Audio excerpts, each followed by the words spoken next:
Hello, everyone. My name is Teresa Snyder, and I'm in the cold Amarillo Panhandle with someone I've known for many, many years. So, Dr. Alan Keister. And I just want to acknowledge Dr. Keister first and foremost, because again, I've known you for so long here in Amarillo. And I think the world of you as a human, as a physician, as a father, as everything of who you stand, of what you stand for, and how you've been able to help so many people. So, would you like to introduce yourself? Thank you. And Teresa, thanks for inviting me to be on your show. This is a real honor. So I am Alan Keister. I'm a native Amarilloan. I'm the husband of Vicky. I'm the father of 4 daughters. I also have the privilege of practicing internal medicine here.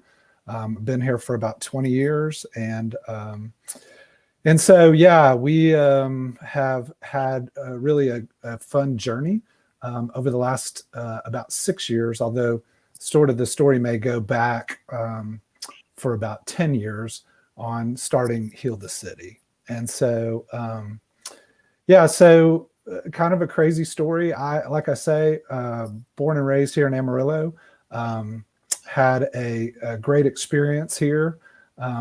When I started dating my wife, she's from the Metroplex. And when I told her that my goal, my dream was to, when I got done practicing or got done with training, that I would move back to Amarillo, Texas. And she said, "How about Dallas?" I said, "How about Claude?" And she said, "Amarillo sounds pretty good." No disrespect to Claude. That's where my mama grew up. So yeah. So anyway, but so moved back here and practiced for about 10 years. About 10 years ago, I started going on medical mission trips down to Central America. And started out just, I'm a member of an organization called Christian Medical Dental Association. They sent a little journal out that said, "Hey, instead of just tithing your money, consider tithing your time." And so they challenged people to go on short-term medical mission trip. And, when I went on that trip, I went down to Guatemala to Nicaragua for my first trip. And that trip was really life-changing for me in the sense that it gave me a real picture of what poverty looks like and what it looks like for patients that really didn't have access to care to get that care. And so I came back and people were like, "Man, something about that trip has changed you. When you talk about that trip, your countenance changes." And so what happened was the next year I brought a friend, the next year I brought 10 friends, and then, was leading trips of 30 or 40 people to either Nicaragua or Honduras for a number of years. And even really thought, go ahead. I'm super curious. Do you have to have a translator or do you happen to speak Spanish? I speak enough Spanish to be dangerous. So let me just say this. I took Spanish at Amarillo High School and at Baylor, and I did several of my medical mission trips. I didn't have to use a translator, but I do a lot better with the details if I have a translator. So I speak enough Spanish so that my patients can understand me, but I feel a lot more confident about what I'm communicating to them sometimes and what I hear, especially in the nuances and the details, if I have a translator with me. But I hablo un poquito español, pero muy mal. Sí, lo siento. Sí. Yeah, that's exactly. See, that's right. And they speak it That's so right. fast that they say, they've been telling me for such a long time, you just got to immerse yourself. That's the truth. That's the truth. And when I start a week down in Central America, I'm awful. By the end of the week, I'm dangerous, but I'm actually can communicate. You know what I mean? So that's exactly right. And then let's talk about like San Jacinto and the area. Yeah. Yeah. So it's kind of a crazy deal. So how do you even start, a clinic? That's the question. And really, the way it started was I actually connected with Darren Howe from Snack Pack. And one year we decided to support the school that was close to the church I was attending at that time, which was Wolflin Elementary. And so after we connected and sort of took over, we helped, fund their their snack pack for a year. I got to meet with the principal, and I just said, hey, what would it look like if we just did a health fair at your school? Just simple stuff. Check your blood pressure, check some cholesterols. And so the church that I was attending at that time helped me sort of get that up and off the ground. We had about 250 people show up that day. One of the ladies was a lady from Afghanistan. She had a blood sugar of over 400. That turns out that's high. And so we were able to get her plugged in, get her on some diabetes medications, and just get the sort of her plugged into the healthcare system. So after that first clinic, I got called into the superintendent's office at AISD. And fortunately, it was a good thing. He said, hey, listen. Oh my goodness. No. Yeah. I know I'm in trouble again. But he actually asked me he said, hey, how many of these could you do? We want you to do a bunch of them. And so I did another one over at in the South Lawn area. And it turned out that I was competing with the middle school history fair at Fannin. And it turned out the attendance on that was not so great. So we figured out some things. And the next one we did was at San Jacinto. We did it in connection with a school night. We did it, and we actually provided food. And we had about 500 people show up in 2 hours. And the thing was, we did a little bit of a poll, a little bit of asking them, so where was your last healthcare encounter? How did you get your last healthcare? How was it provided to you? And so, as you might imagine, the majority of them, it was either in the emergency room or they hadn't seen a physician at all. And so we felt like all of a sudden we'd really hit a gold mine. I mean, like, this was a place that clearly was a place that needed, some access or some better access to medical care. Absolutely. And I can remember this, from that very beginning stage. Right. And I can remember, then it was going to be like one night. And then it was like, and just people were coming out of the groves. And then we were looking for volunteers. Mm-hmm. Yeah. So it took off in crazy ways that I would have never dreamed. So we started out really trying to be simple. One night a week, we had 25 clipboards that we would hand out, and it was sort of first come, first serve. So when we ran out of clipboards, that was as many as we could see. And we didn't advertise really. I mean, I put up a Facebook page for this clinic, and we just sort of started. Now, the kind of cool thing about it was that my original group of volunteers were a lot of friends that had been with me on mission trips to Central America. And so they sort of got the idea of what mission could look like. They had a passion for doing that already, but never, I think, thought, hey, we could be doing something like this in our own backyard. I don't think a lot of people sometimes recognize how desperate the needs are of the people in our community. And for me, even, that grew up living, eating, and breathing on like a quarter of Amarillo, and then seeing just a real need that's in our community. And that surprised me, overwhelmed me. But then it also was like, well, we don't need to sit around and say, hey, we should be traveling to all these places. We need to do it right here in our own backyard. And I'm not knocking foreign mission trips. Like, I think those are great, but I also think there's a place for taking care of basically loving your neighbor in your own backyard, if that makes sense. Absolutely. And, and I heard you were talking about Snack Pack for Kids, and you were talking about the Amarillo community. And, sure, there's so many times that we drive down our own street, turn down our own corner, and we really don't know. And I heard a preacher say one time that a lot of times we pull into our own driveway, open the garage door, close it, and we really don't even know necessarily what is going on. And I just, I love Heal the City, the mission, and the people that are supporting it. So what is it like now? What is it? Well, it's blossomed in ways that I never would have dreamed. And I'll be honest, it's grown in ways that have really surprised me. And I think if it's shown anything, it was that there was a real need for this, and maybe a need that people didn't recognize or realize. But so, we called it Heal the City, not Heal San Jacinto. I mean, because at the end of the day, we targeted that neighborhood, but we have people that come from all around. We have people that drive from New Mexico, from Oklahoma, from all over the Panhandle. But we have people that live in your neighborhood, in my neighborhood, that access the Heal the City. And so, we started out as a 1 night a week clinic. Mm-hmm. What we found was that a lot of people started looking at us more as their primary care doctor than an urgent care.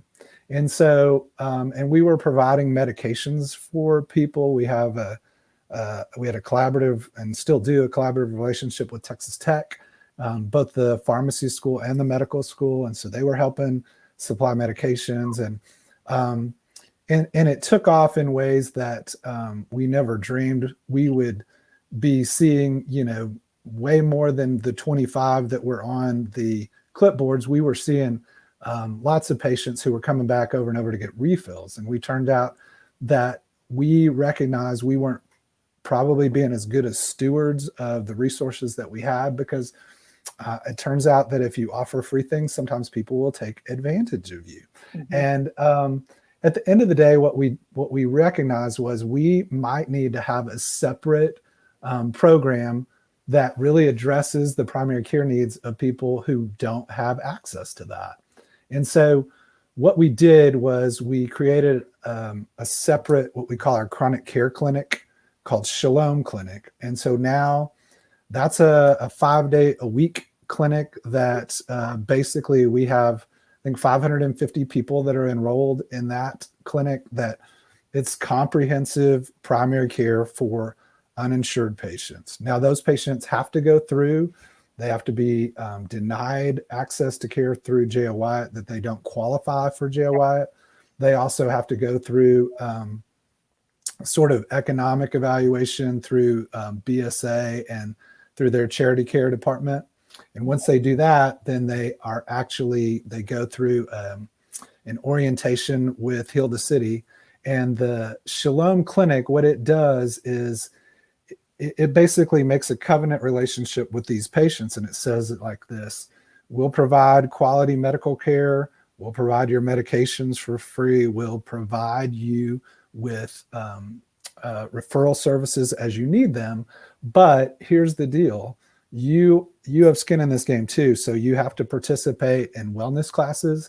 If you don't participate in those, if you don't show up for your appointments or get your medications, you can actually be removed from Shalom Clinic. But the patients that are in Shalom Clinic are so proud of the fact that they have access to comprehensive care that it has literally changed the way that they look at themselves, because our mission has always been to provide quality medical care to the uninsured of our community, to really communicate dignity and respect, and communicate the love of Christ to our patients and our volunteers alike. That's our mission.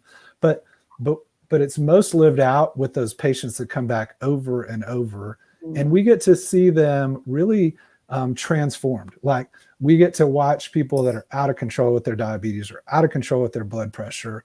And it's really a joy, because when these patients get control of their health, yes, then they can get control of their life. So we see these people getting jobs or better jobs, and sometimes they leave Shalom Clinic because they actually get insurance. And so, there are people that graduate, if you will, because they've been able to kind of get a foundation for them to get their health back in order. And we really get to see and reap the rewards of that. And it's been cool because we've been able to show that data. We've reviewed with one of the hospitals that we've actually, in that particular group of patients, we've decreased their ER visits by 50%. Okay. And Oh, so, that's a so, so, big, so it's a big number. Yeah, absolutely. But the other thing that was kind of cool is we do a lot to celebrate them. So once a year we have a big, more than once a year, but once a year we have a big Shalom banquet celebration. And so last year we had it, one of the churches out at 24th and Grand. It's a huge celebration in their auditorium, and we were scheduled to have it this a couple of weeks ago. It was it's actually 2 weeks ago tonight. oh, And wow. of course, on Tuesday, we got a level red. And so we immediately have to go, well, what? Yeah. What are we going to do? Because we can't really put all these patients that we've really been trying to protect into a room together where if a breakout happens, it's going to be awful. So we make a pivot, we make a switch, and we say, hey, listen, we're going to do this celebration of our patients. We're going to do it in the parking lot over at 24th and Grand in front of the Hillside North. And you can't imagine, like, people just lined up in their cars. They drove up in their cars. They stayed in their cars. We set up a stage and we celebrated them. We gave out awards for the best weight loss, the best blood pressure control, but I'm telling you, we had half of the Shalom patients came out with their families, sat in their cars with their windows up, but we got to celebrate these people. And when people feel respected, when they feel dignified, they behave differently. And what we get to see is the pride that they take in owning their own healthcare, and so that's been a real gratifying piece of what we have done with Heal the City. And it's evolved from that, one night a week to, hey, we're able to do comprehensive medical care. They're able to get dental care there. They're able to get vision and eye care there. And so we've been able to do some really amazing things that, again, when I set out, never dreamed that would even be possible. But I think it's more a testimony to our community and how when they see a need and they really believe that something's helping our community, they will get behind it in ways that you can't imagine. And so we've been blessed in huge ways through the support of local foundations, of local businesses, and of just the people of this community. And I honestly, I can't say enough about where we live, that it makes me so proud to say I'm from Amarillo. People are like, Amarillo? And I go, yeah, Amarillo. Me too. Yeah. I've been like in wherever, and they're like, you live Right. in Amarillo? And then my most common thing is they think of George Strait and Amarillo. Right. I mean, Yeah.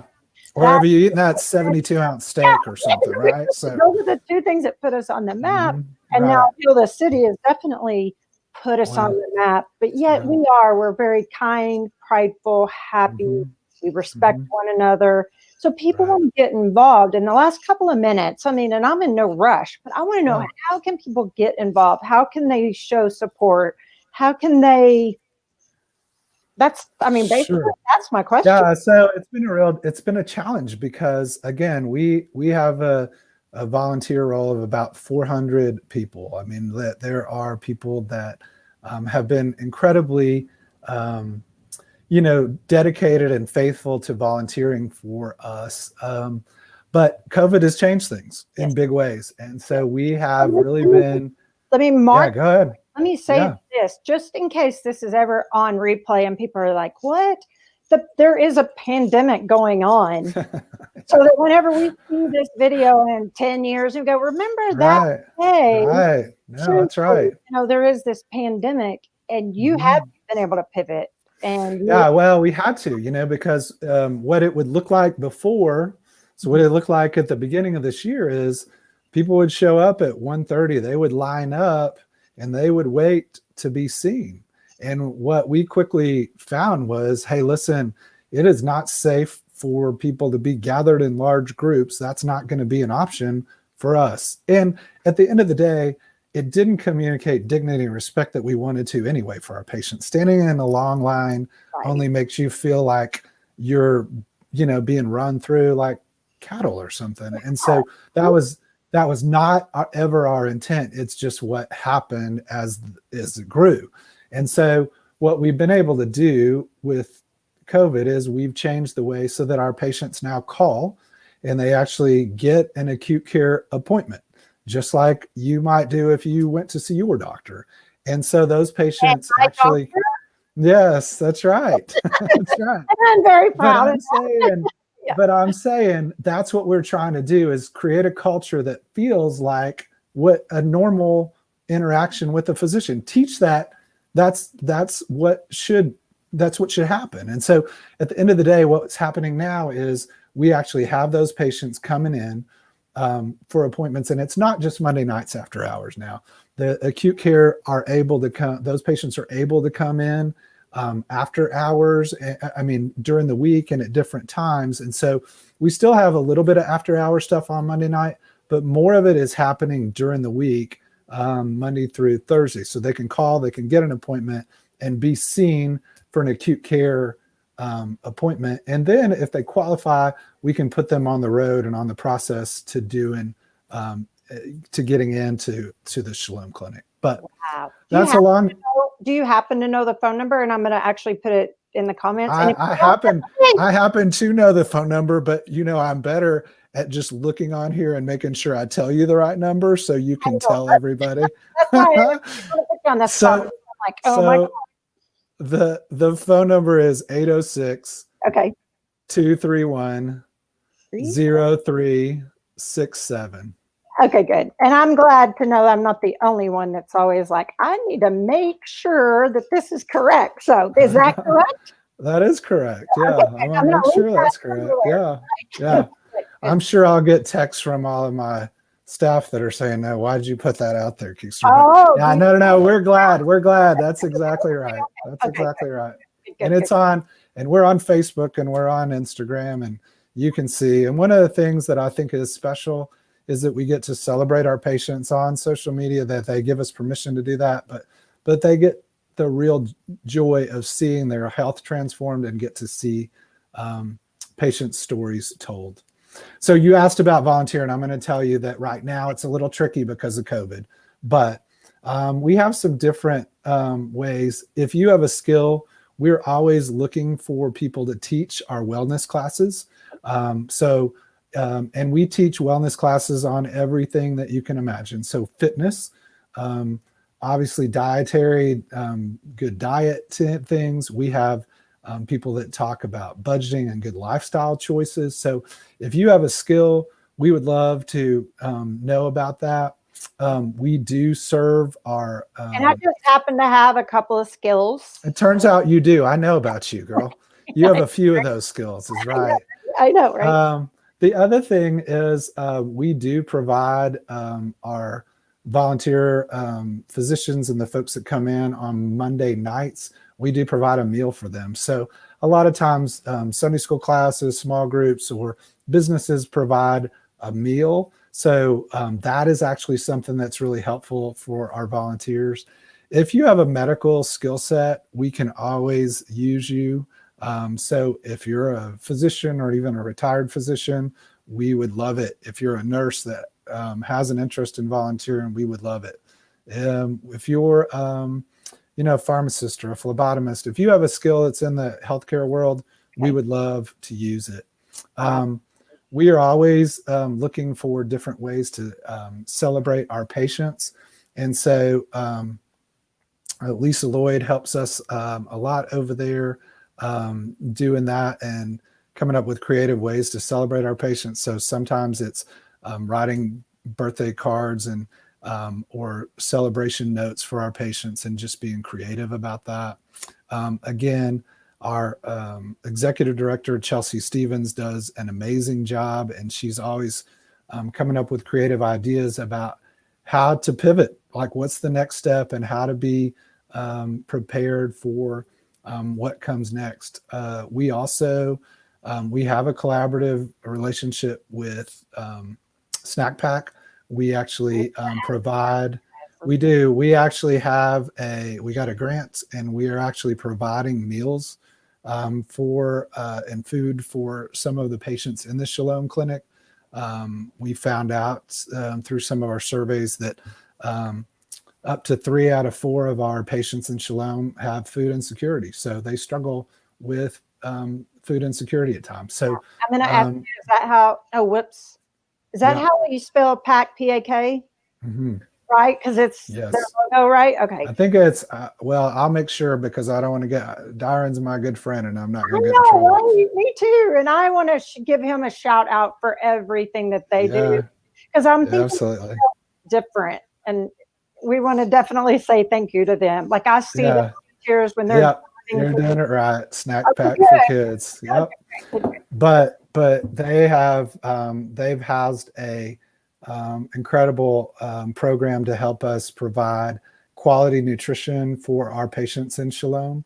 And so we have people that volunteer to help pack things specifically for our Shalom patients, and then actually either help. They've created a drive-through in the snack pack warehouse for our patients. So we have volunteers that put the meals into the cars, and then some of the patients can't get there. So we have people that actually go to the homes and deliver. So there's some different ways to do that. Again, we always are thankful for people that are consistently praying for us. If you have resources, financial resources, we always can use that. We continue to try and provide the best quality product and the best stewardship of those dollars that are given to us. We recognize that we can't do it. We're a free clinic, so we don't get anything for the services we provide other than the joys of seeing patients' lives transformed and then watching them try and come and give back to the clinic. But certainly, I have a random weird question, and it's sure. a little bit of ignorance. So that's okay. Where is it located? Oh yeah, that's a great question. You know, like I'm in my mind going, I should know this. And yeah. So it's 609 South Carolina. So if you're driving down 6th Street, and it is literally the old Midtown YMCA is what it used to be. So even before that, and even before that, it was the Amarillo Community Center. And so what we've loved about it is the history of that building and just the way that the community has protected it, has taken care of it. We've had a few minor things, but overall, it has been an incredibly, the community has surrounded us with protection and love and just really watched out for us and our patients. And so we feel really blessed that we've been able to be housed right there and feel like it has been a really good fit in that community. And we do have people from the neighborhood that are patients there, but we have people from all over that are there. Are traveling right. And then Okay, my final question. Yes, ma'am. It's a little. What are you most grateful for? I know, like a kind of a switch. I didn't turn my blinker on for that, but I wanted just to. That's okay. You most. That's okay. So I guess if I was going to say what I'm most thankful for, I'd say I'm most thankful for just the blessings of Jesus Christ, my Savior. And at the end of the day, when it's all said and done, the things that I'm able to give back are very small in what He's given me. And I feel like, I feel like if I was to look at His commands and I was to simplify it as much as I can, it'd be this. It says, number one would be love God. And number two is love your neighbor. And so I think the practical things about Heal the City are that this is a real unique way to love my neighbor. I could go on a list. If you were to give me a grateful list, I'd say grateful for my salvation. I'm grateful for my family. I'm grateful that I think I have the best job in the world that I love, and I get to wake up every morning and feel like I'm making a difference. And so in the middle of all the chaos, I'm just thankful for those things. But thanks. That was a great question. I haven't. I know, right? Well, that, but I'm super thankful. There's a lot. It's like gratitude. 100%. And we, especially if we are faith-based, and you know what I mean? Yeah, we Yeah. feel whenever we like, oh my gosh, I didn't think about it. Well, a huge amount of gratitude to you, Kill the Yeah. City, who you Thank are, you. a human, everything about you. And I am just so, so, so thankful you took the time today to share this Yeah. story. And I Yeah. really, more and more people are going to see it as the day goes on. And Good. I Thank appreciate it. you. Anything Yeah. else? Like, this is Dr. No. Esther. Yeah. Yeah. Hey, well, listen, I want to say thanks to you. This is fun. And I've enjoyed watching your other podcasts. I'm looking forward to seeing some more. I think this is a fun way to get to communicate news and messages out there. And thanks for the opportunity. I really appreciate it. Oh, 100%. Okay. You bet. Bye, Anyways, have a everyone. good one. Thank You you. bet. Bye bye.